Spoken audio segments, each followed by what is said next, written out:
Bismillahirrahmanirrahim. Assalamualaikum warahmatullahi wabarakatuh. Selamat datang di my channel. Channel yang akan membicarakan soal kehidupan melalui segmen sketsa kehidupan, seni dan budaya, fikrah Muslim, ehwal semasa, my inside story, short film dan telemovie. Diyakini kawan-kawan akan dapat menimba ilmu dan pengetahuan mengenai kehidupan. Ingat, dalam kehidupan ini kita akan melalui hitam dan putih kehidupan. Alhamdulillah, saya dapat menunaikan janji saya untuk memberikan tutorial penulisan minggu ini. Tutorial ini amat berguna untuk kawan-kawan yang ingin belajar menulis. Sebelum menjadi penulis, kunci utamanya adalah membaca. Jadi, baca dan terus membaca tanpa mengenal erti jenuh. Tanpa melengahkan masa, jom kita ikutinya. Tapi sebelum itu, kita ikuti dulu opening video. Jom kita.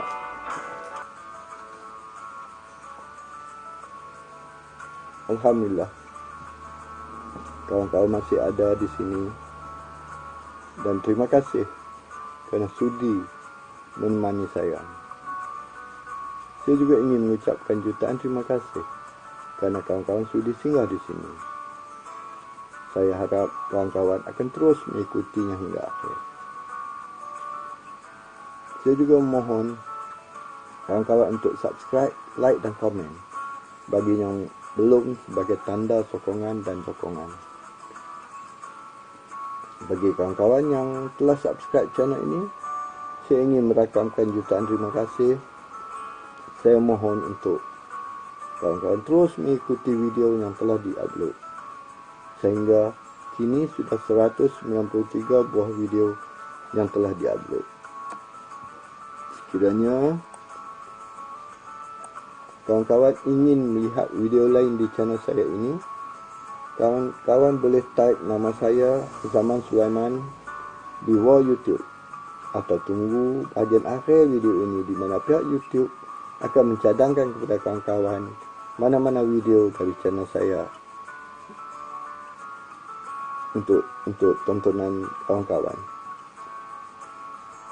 Sekiranya kawan-kawan klik atas nama saya di mana-mana video, saya dan pihak YouTube akan membawa kawan-kawan ke page YouTube saya.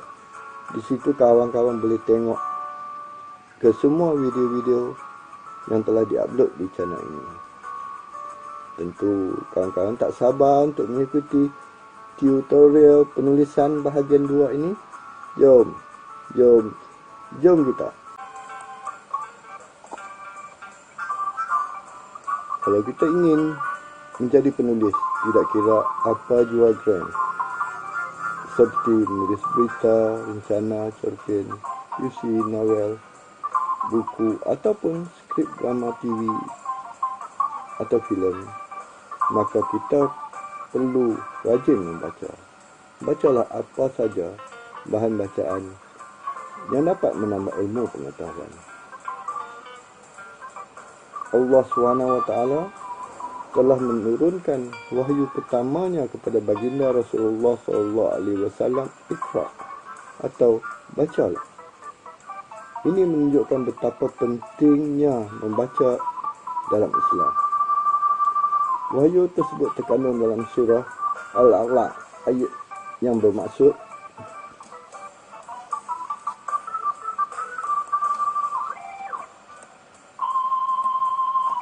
dengan nama Allah yang Maha Pemurah lagi Maha Mengasihani. Bacalah, wahai Muhammad, dengan nama Tuhanmu yang menciptakan sekalian makhluk. Ia menciptakan manusia dari sebuku darah. Bacalah, dan Tuhanmu yang Maha Pemurah. yang mengajar manusia melalui pena dan tulisan. Ia mengajar manusia apa-apa yang tidak diketahuinya. Ingat, sesungguhnya jenis manusia tetap melampaui batas yang sepatutnya atau yang sewajibnya. Dengan sebab ia melihat dirinya sudah cukup apa yang dihajatinya. Ingatlah, sesungguhnya kepada Tuhanmu tempat kembali untuk menerima balasan. Adakah kamu nampak baiknya orang yang melarang dan menghalang seseorang hamba Allah apabila ia mengerjakan sembahyang? Adakah engkau nampak buruknya jika ia berada di atas jalan yang betul atau ia menyuruh orang bertakwa jangan melakukan syirik? Adakah engkau nampak terlepasnya dari azab jika ia mendustakan apa yang disampaikan oleh Nabi Muhammad SAW kepadanya serta berpaling ingkar? Tidaklah ia mengetahui bahawa sesungguhnya Allah melihat segala amal perbuatan dan membalasnya. Jangan sekali-kali berlaku derhaka. Demi sesungguhnya ia tidak berhenti dari perbuatannya yang buruk itu. Nescaya kami akan menyentap umbun-umbunnya. Umbun-umbun orang yang berdusta, yang bersalah. Kemudian dialah ia memanggil kumpulannya untuk menyelamatkannya. Kami pula akan memanggil malaikat Zabaniyah untuk menyiksanya. Ingatlah, janganlah engkau, wahai Muhammad, menurut kehendaknya, dan sebaiknya sujudlah dan dampingkanlah dirimu kepada Allah dengan taat beramal soleh. Renunglah intipati makna surah Al-Alaq ini yang merupakan wahyu pertama yang baginda Rasulullah SAW terima. Dalam begitu banyak wahyu yang diturunkan Allah, Allah memilih Iqra atau bacalah. Di sini Allah menceritakan kejadian manusia dan Allah mengajar manusia sesuatu yang tidak diketahui melalui pena dan tulisan. Persoalannya, mengapa kita malas untuk membaca? Membaca di sini bukan had semata-mata mengaji Al-Quran dengan berlagu dan tajwid yang betul.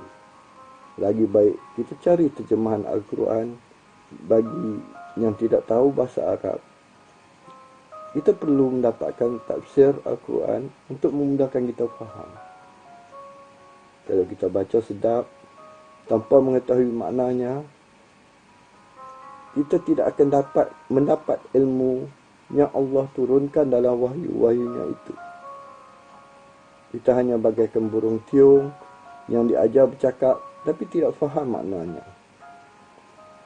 Di samping kita membaca Al-Quran dan kitab-kitab hadis, kita juga disaran untuk membaca bahan-bahan bacaan lain.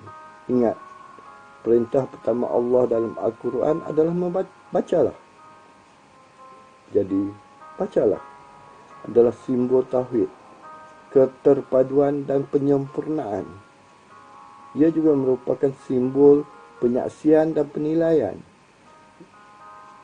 Di samping inspirasi lisan terhadap pengetahuan batin ini, ia mengandung banyak petunjuk bagi kita dengan melihat keberadaan sebagai perintah pertama untuk kita. Perintah bacalah ini diturunkan melalui malaikat Jibril ketika Muhammad bin Abdullah sebelum diangkat menjadi rasul.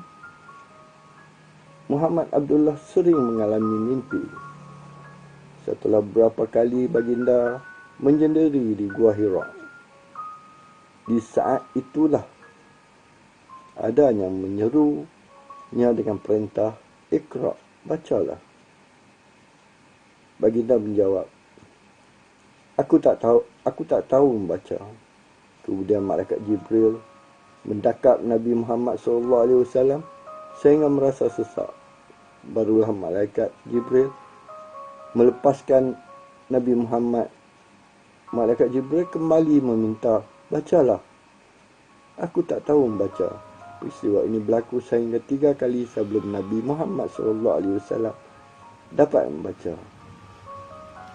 Namun amat menyedihkan, masyarakat Islam sendiri rata-rata malas membaca. Dalam satu kajian oleh Perpustakaan Negara Malaysia pada tahun 2005, mendapati rakyat Malaysia hanya membaca 2 buah buku setahun. Bagi saya, kalau boleh membaca 2 buah buku setahun pun boleh dikira baik. Dan saya merasakan ramai yang tidak membaca buku, walaupun sebuah buku dalam setahun.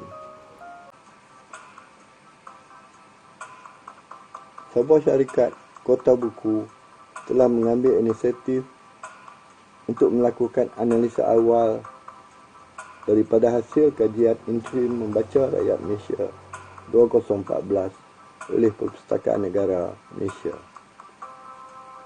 Kajian itu memberitahu rakyat Malaysia dikatakan membaca secara purata sebanyak 15 buah buku setahun. Soalannya, benarkah data kajian ini yang diumumkan oleh Perpustakaan Negara dan Unit Penyelidikan Kota Buku? Jika benar, ini satu perkembangan yang baik untuk negara menjadi sebuah negara maju. Sekiranya masyarakat biasa membaca 15 buah buku setahun, dan kalau ingin menjadi penulis, kita perlu membaca lebih dari itu.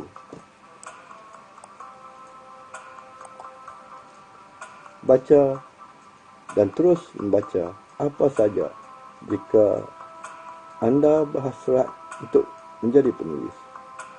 Pengalaman saya sendiri, tanpa menyimpan hasrat untuk menjadi penulis ketika itu, saya mula membaca apa saja ketika saya memasuki darjah 4. Ketika itu saya sudah membaca akhbar, majalah, buku, novel dan apa saja. Alhamdulillah, abang-abang saya, Allah yarham Abang Chin dan Allah yarham Abang Cik, suka membaca dan mereka membeli bahan-bahan bacaan dan tinggal di rumah.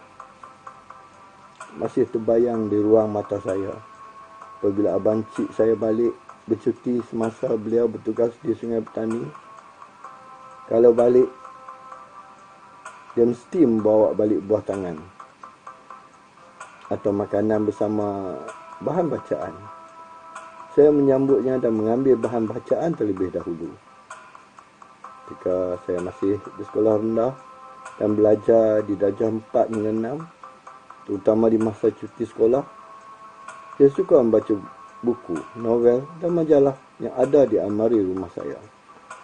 Ketika itu saya sudah kenal buku Keluarga Gerila, Etis, tulisan Pramodia, dan buku Hikayat Hang Tuah, tulisan Dr. Kasim Ahmad, yang merupakan teks sastra sekolah di tingkatan 6 waktu itu.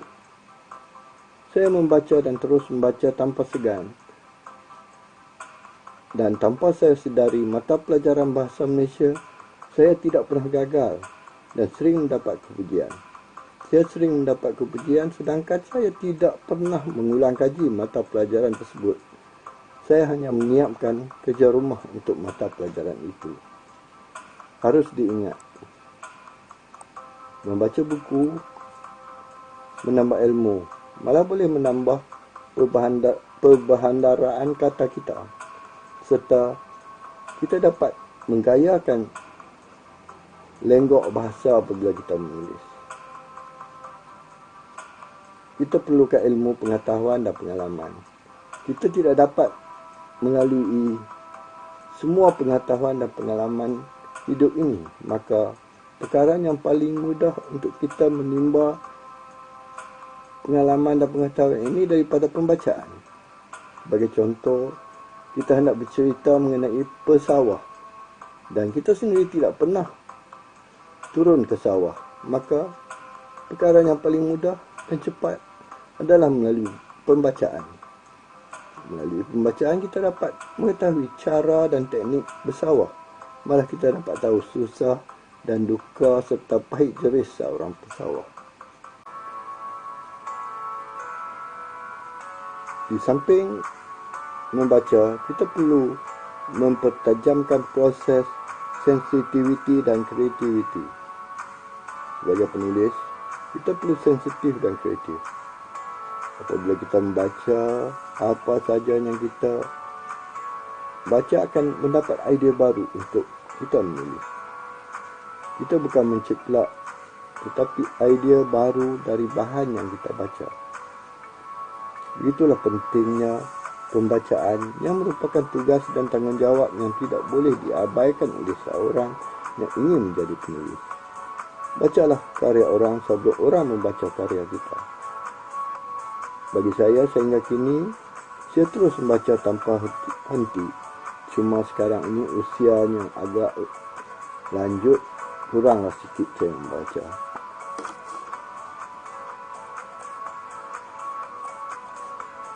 Walaupun kita disaran membaca apa saja, namun kita jangan lupa membaca dan memilih bahan bacaan yang bermutu, yang dihasilkan oleh penulis mampan.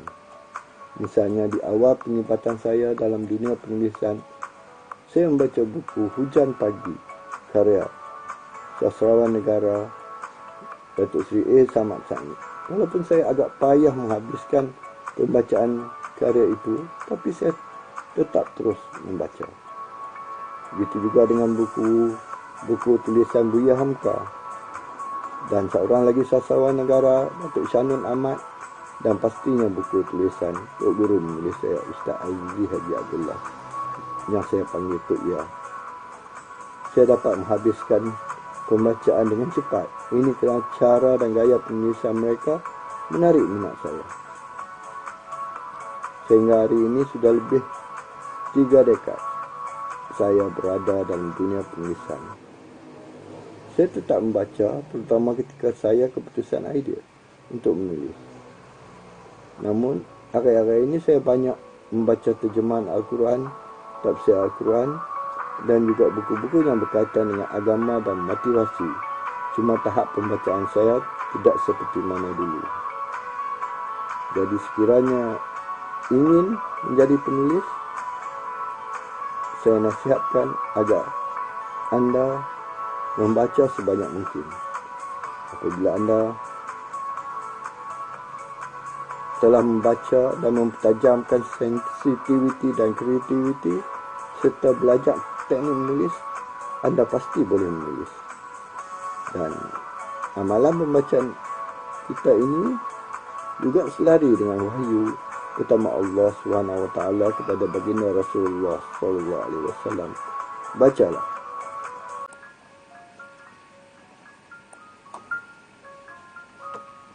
Alhamdulillah. Kita berhenti setakat ini dulu. Saya amat berharap jika ada keinginan untuk menjadi penulis, mulai saat ini, rajinlah membaca. Jadilah buku sebagai teman akrab. Dan saya juga amat berharap tutorial ini dapat membantu kawan-kawan mengejar impian menjadi penulis.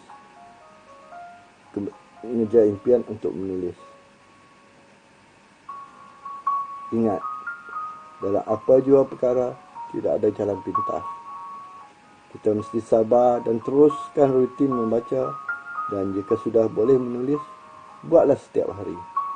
Skill dan kemahiran menulis akan datang setelah berulang kali kita melakukannya. Sekali lagi saya berpesan, ingat, tak ada jalan pintas.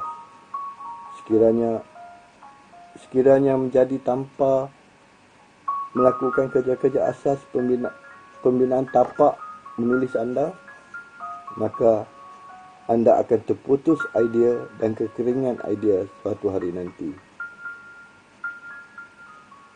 Walaupun pada hakikatnya